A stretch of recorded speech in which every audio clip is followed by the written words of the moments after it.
حضرت علی رضی اللہ تعالیٰ عنہ کے تعلق سے ایک دفعہ کوئی شکایت کی گئی، حضرت صلی اللہ علیہ وسلم نے یہ چیز ناپسند فرمائی اور یہ بات ارشاد فرمائی، ماذا تريدون من علی، ماذا تريدون من علی، ماذا تريدون من علی، تم آخر علی سے کیا چاہتے ہو، کیا چاہتے ہو، کیا چاہتے ہو؟ فإنه منی وأنا منہ، علی مجھ سے ہیں اور میں ان سے ہوں، گویا علی میرے راستے پر ہیں، میرے طریقے پر ہیں، میں جس چیز کو لے کر آیا ہوں اس چیز پر وہ قائم ہیں، اس چیز پر وہ ثابت ہیں، اس چیز کو پورے طور پر اختیار کیے ہوئے ہیں۔ یہ حضرت صلی اللہ علیہ وسلم کی طرف سے گواہی ہے اور ایسے اعلیٰ ترین الفاظ سے گواہی ہے کہ اس طرح کے الفاظ شاید بعد آپ صلی اللہ علیہ وسلم نے کسی اور کے لیے استعمال فرمائے ہوں۔ علی منی وانا منہ، غزوہ خیبر کے موقع پر جب حضرت صلی اللہ علیہ وسلم نے جھنڈا علم عنایت فرمانا چاہا، یہ خاص قلعہ فتح نہیں ہو رہا تھا،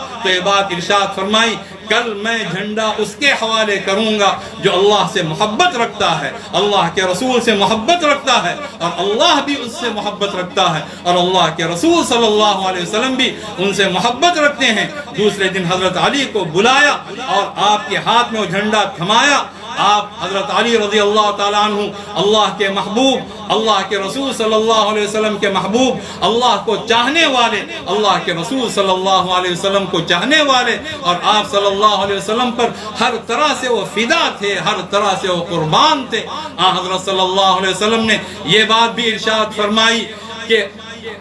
حضرت صلی اللہ علیہ وسلم نے وَهُوَ وَلِيُّ مُؤْمِنٍ بَعْدِ، یا اس سے ملتی جلتی بات حضرت صلی اللہ علیہ وسلم نے ارشاد فرمائی۔ ایک تو یہ بات ارشاد فرمائی، من کنت مولا فعلی مولا، میں جس کا مولا ہوں، میں جس کا محبوب ہوں، علی بھی اس کے محبوب ہیں۔ پھر یہ دعا فرمائی، اللہم والی من والا وعادی من عادا، اے اللہ جو ان سے محبت رکھتا ہے تو ان سے محبت رکھ، اور جو ان سے نفرت رکھتا ہے تو بھی ان سے نفرت رکھ۔ علی ولی کل مؤمن بعدی، کہ میرے بعد علی ہر مؤمن کے ولی ہیں، اور ولی کا مطلب یہاں محبوب کا ہے۔ بظاہر یہی بات راجح معلوم ہوتی ہے دوسری تمام احادیث کی روشنی میں، یعنی کہ میری زندگی کی حد تک ان سے محبت نہ رکھنا، میرے بعد وہ گویا میری محبت کا ایک نمایاں نشان ہوں گے، ان سے پورے طور پر محبت رکھنا، اور ان سے محبت مجھ سے محبت تک تمہیں پہنچا دے گی، اور میری محبت تمہیں اللہ رب العزت کی محبت تک پہنچا دے گی۔ یہ تمام صریح احادیث ہیں۔ حضرات حسنین رضی اللہ تعالیٰ عنہما کے تعلق سے حضرت صلی اللہ علیہ وسلم نے واضح ترین ارشادات بیان فرمائے ہیں۔ ایک دفعہ حضرات حسنین رضی اللہ تعالیٰ عنہما کے بارے میں بات آتی ہے، آپ صلی اللہ علیہ وسلم کبھی نماز پڑھتے تو یہ آپ صلی اللہ علیہ وسلم کی پیٹھ پر چھوٹے چھوٹے بچے تھے، ہو سکتا ہے کہ کسی کی عمر 4 سال، کسی کی عمر 5 سال۔ حضرت صلی اللہ علیہ وسلم کے انتقال کے وقت ایک کی عمر شاید 8 سال اور ایک کی عمر شاید 9 سال ہوگی، تو 4-5 سال کے بچے حضرت صلی اللہ علیہ وسلم کی پیٹھ پر کبھی سوار ہو گئے، کبھی اتر گئے، یہ کیفیت ہوتی تھی۔ حضرات صحابہ رضی اللہ تعالیٰ عنہ اجمعین ان کو ذرا دور کرتے تھے کہ آپ صلی اللہ علیہ وسلم کو تکلیف نہ ہو، تو حضرت صلی اللہ علیہ وسلم نے ارشاد فرمایا، دعوہما بأبی و امی، دعوہما بأبی و امی، کہ ان کو چھوڑ دو اپنی حالت پر، میرے ماں باپ ان پر قربان ہو۔ من احبنی فلیحب ہذین، جو مجھ سے محبت رکھتا ہے وہ ان دونوں سے محبت رکھے۔ حضرات حسنین سے محبت رکھے، کسی کو دکھانے کے لیے، کسی اور کی رضامندی حاصل کرنے کے لیے، کسی کو راضی کرنے کے لیے نہیں، بلکہ ہمارے ایمان کا حصہ ہے، یہ محبت رسول کا حصہ ہے، یہ محبت خدا کا حصہ ہے، اور محبت خدا کو پانے کے لیے، محبت رسول کو پانے کے لیے، اور خود وہ ان کی ذات بھی ایسی ہے کہ ان سے محبت کی جائے، دل و جان سے محبت کی جائے، تو جو مجھ سے محبت رکھتا ہے وہ ان دونوں سے محبت رکھے۔ حضرت صلی اللہ علیہ وسلم نے صاف صاف انداز سے بات ارشاد فرمائی، بالکل واضح طریقے سے۔ حضرت حسین رضی اللہ تعالیٰ عنہ کے تعلق سے آپ صلی اللہ علیہ وسلم نے ارشاد فرمایا، حسین منی وانا من حسین، احب اللہ من احب حسین۔ کہ حسین مجھ سے ہیں، میں ان سے ہوں، یعنی حسین کا مجھ سے ایسا تعلق ہے جو تعلق کبھی ختم نہیں ہو سکتا، جو کمزور نہیں ہو سکتا، جو ٹوٹ نہیں سکتا، جس کے اندر کسی قسم کی کمزوری نہیں آ سکتی۔ گویا ہم دونوں ایک دوسرے سے وابستہ ہیں۔ احب اللہ من احب حسینہ۔ پھر حضرت صلی اللہ علیہ وسلم نے دعا فرمائی اور ان تمام لوگوں کے لیے دعا فرمائی جو حسین سے محبت رکھتے ہیں، اللہ تعالیٰ ان سے محبت رکھے۔ افسوس کی بات ہے اہل بیت کے تعلق سے بعض وہ طبقات جو گمراہ ہیں، گمراہ کن ہیں، انہوں نے اپنے آپ کو حقدار قرار دیا ہے اور اہل بیت کی محبت کا وہ دعویٰ رکھتے ہیں۔ سب سے بڑھ کر حق ہم لوگوں کا ہے، اہل سنت والجماعت کا ہے کہ وہ حق رکھتے ہیں، وہ صحیح راستے پر ہیں، وہ اس طرح کی والہانہ محبت کریں، گمراہ فرقوں کو چھوڑ دیا جائے۔ اور بالکل اس معاملے میں مثال ویسی ہی ہے جیسے یہود حضرت موسیٰ علیہ السلام سے محبت کا دعویٰ رکھتے ہیں، ان کو اپنا نبی مانتے ہیں، لیکن حضور اکرم صلی اللہ علیہ وسلم نے ارشاد فرمایا نحن احق بموسیٰ منکم، تمہاری جو محبت ہے، تمہارا جو دعویٰ ہے، تمہارا جو اتباع ہے وہ جھوٹا ہے۔ موسیٰ علیہ السلام سے محبت اور موسیٰ علیہ السلام پر حق ہم زیادہ رکھتے ہیں، بلکہ ہم ہی رکھتے ہیں۔ حضرت عیسیٰ علیہ السلام کے تعلق سے حضرت صلی اللہ علیہ وسلم نے ارشاد فرمایا انا اولا بعیسی ابن مریم، میں عیسیٰ ابن مریم پر سب سے بڑھ کر حق رکھتا ہوں، میں ان سے سب سے زیادہ قریب ہوں۔ وہ یہ بات ارشاد فرما کر اپنی امت کے تعلق سے یہ بات ارشاد فرمائی میری پوری امت بھی گویا ان تمام سے قریب ہے۔ عیسائی عیسیٰ علیہ السلام سے محبت کا جو دعویٰ رکھتے ہیں وہ غلط ہے، اللہ رب العزت کے نزدیک اس کی کوئی قدر و قیمت نہیں، اس لیے کہ وہ ضال ہیں، وہ مضل ہیں، گمراہ کرتے ہیں۔ یہود حضرت موسیٰ علیہ السلام کی اتباع کا جو دعویٰ کرتے ہیں وہ اپنے دعوے میں جھوٹے ہیں، وہ اپنی محبت میں جھوٹے ہیں۔ حضرت عیسیٰ علیہ السلام سے محبت کرنے والے ہم ہیں، امت محمدیہ علی صاحبہا الصلاۃ والسلام۔ حضرت موسیٰ علیہ السلام سے محبت کرنے میں سچے ہم ہیں، تمام انبیاء سے سچی محبت ہم کرتے ہیں، حضرت آدم علیہ السلام سے لے کر ہمارے اور آپ کے آقا حضرت محمد مصطفیٰ صلی اللہ علیہ وآلہ وسلم تک۔ تو گمراہ فرقوں کے حوالے اہل بیت کو نہ کیا جائے، وہ ان کے حقدار نہیں ہیں،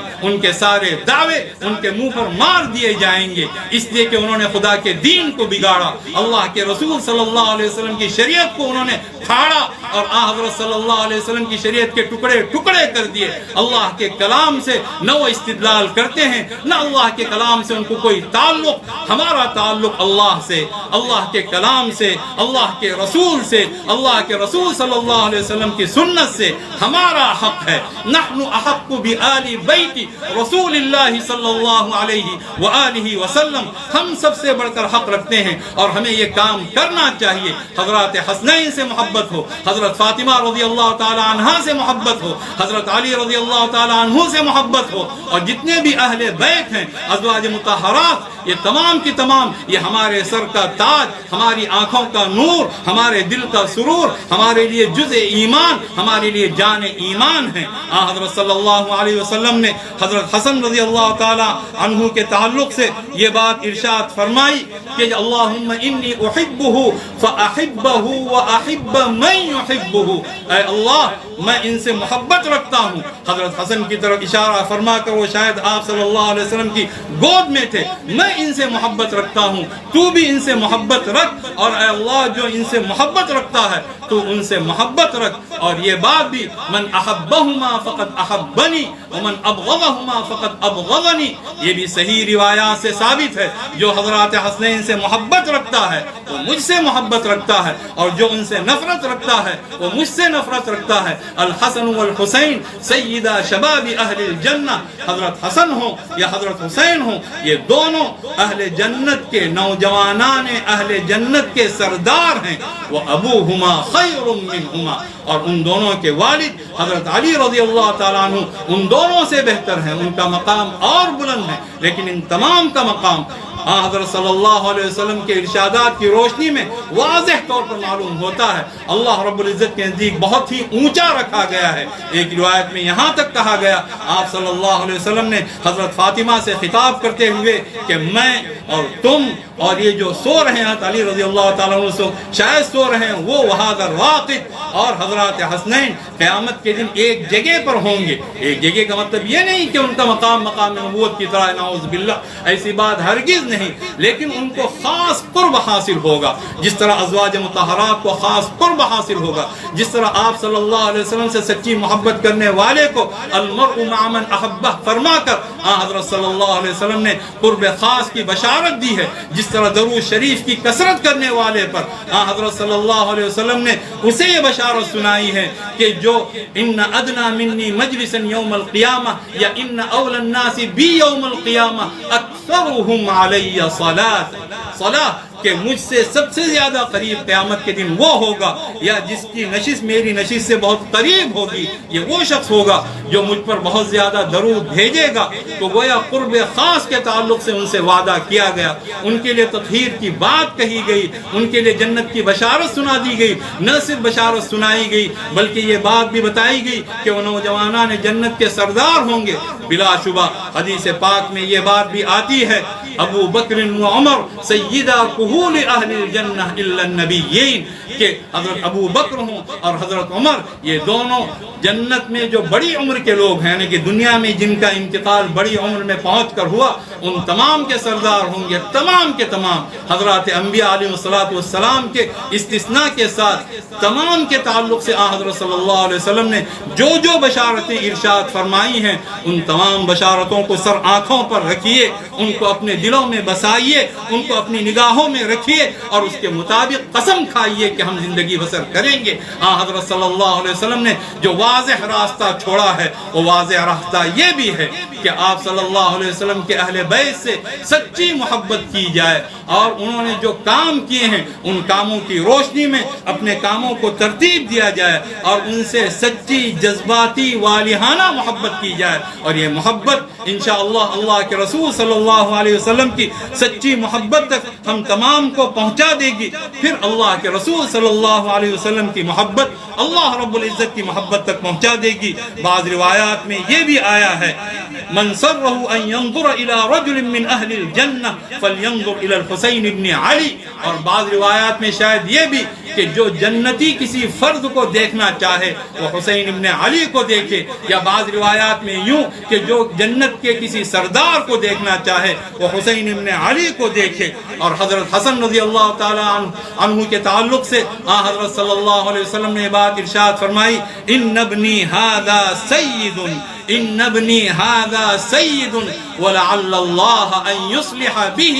بین فئتین من المسلمین، اور بعض صحیح روایات میں بین فئتین عظیمتین من المسلمین، میرا یہ بیٹا سردار ہے، میرا یہ بیٹا سردار ہے، اس سرداری میں دنیا کی سرداری بھی ہے اور اس سرداری میں آخرت کی سرداری بھی ہے، اور امید ہے کہ اللہ تعالیٰ میرے اس فرزند کے ذریعے سے مسلمانوں کے دو عظیم گروہوں میں اللہ تعالیٰ صلح فرما دے، اور جو مبارک صلح ہوئی اور اس کے بعد میں حضرت معاویہ کے دور میں جو ترقیاں ہوئی، وہ تمام کی تمام ترقیاں حضرت حسن رضی اللہ تعالیٰ عنہ کی رہین منت ہے، ان کا ثواب ان تک ضرور پہنچتا رہے گا۔ وہ چاہتے تو ان سے مقابلہ کر سکتے تھے، وہ خود فرماتے ہیں کہ میرے پاس طاقت تھی، سب کچھ تھا، لیکن میں نے اس وجہ سے کہ امت کے درمیان ایک اتفاق رہے، امت کے درمیان اتحاد رہے، میں نے ان سے صلح فرمائی اور میں نے ان سے صلح کی، اور ان کی صلح کے بعد میں پھر جو کچھ ترقیاں ہوئیں اور اسلام کی جو شان و شوکت نظر آئی اور بلاد اسلامیہ اور جو ممالک پر ممالک فتح ہوئے، یہ